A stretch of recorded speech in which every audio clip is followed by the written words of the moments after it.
Hey, what's up, guys? So, I'm gonna be really quick with this one.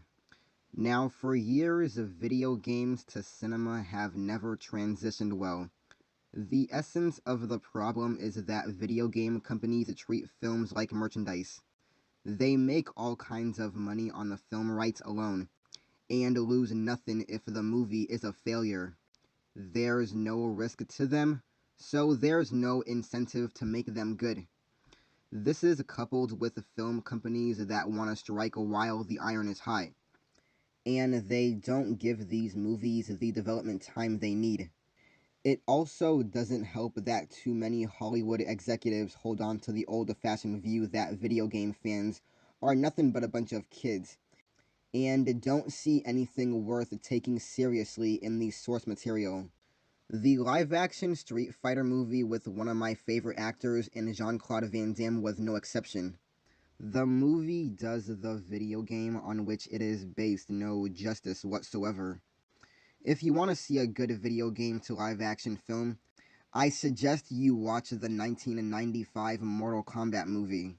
However, there's one particular film that was a complete opposite of its live-action counterpart, which was released that very same year in 1994, and that is the Street Fighter II movie, which was directed by Gisaburo Sugi.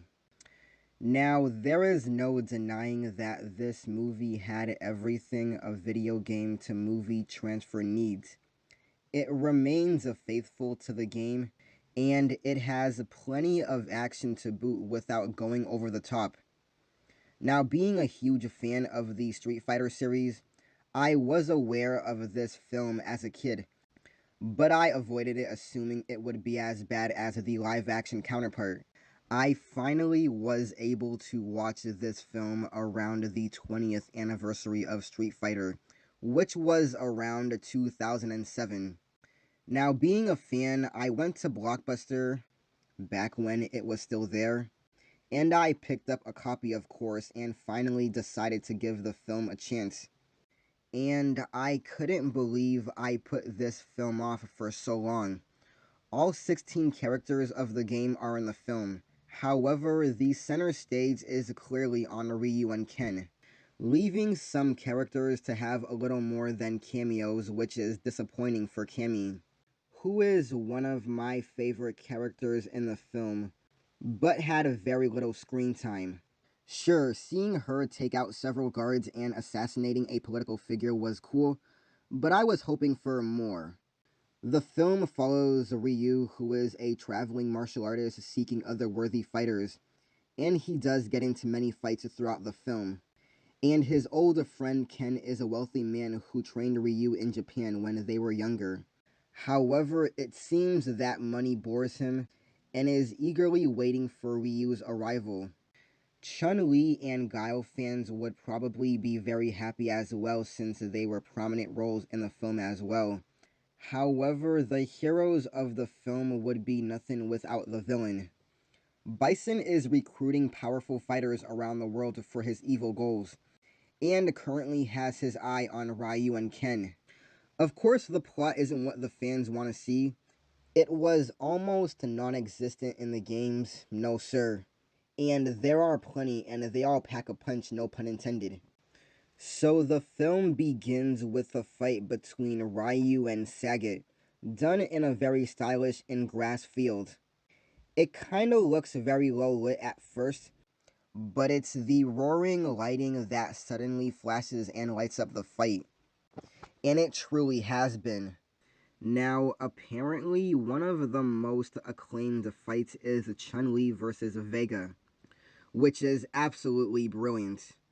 So what happens is that a helpless Chun-Li in her PJs is attacked in her apartment by a psychotic Vega.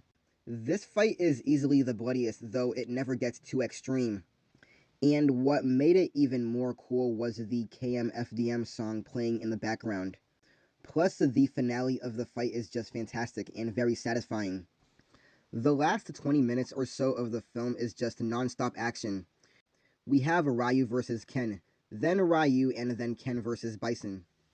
I won't go into details because I want to avoid spoiling anything for those who have not seen the film. Now, this film could not have ended any better. The best part is that's not all. There are still half a dozen of more fights in the film, and I have to say, I really enjoyed the flashback scenes showing Ryu and Ken training together, which really adds a lot more depth to their friendship.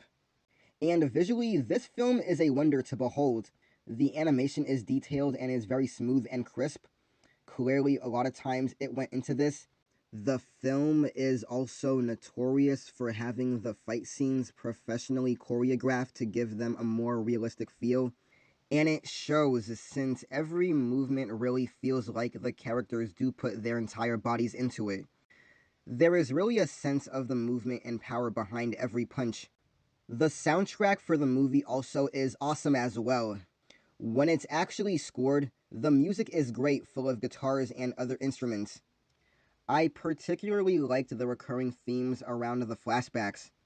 The soundtrack for the movie featured songs from bands like KMFDM, which I mentioned earlier, Korn, which was the end credit song, and one of my favorite bands of all time in Alice in Chains. The music and the on screen action sync up so perfectly, especially the fight scene between Chun-Li and Vega. But overall, if you're a fan of the game, you will love this film. It stays very true to the source material and really adds layers to many of the characters. And it's just cool seeing your favorite fighters in animated form talking and doing their trademark moves in different medium. This is a must see, and I believe you can actually watch this on YouTube.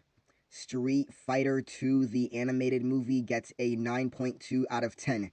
This is Red Wolf signing out, and I'll see you next time. Peace.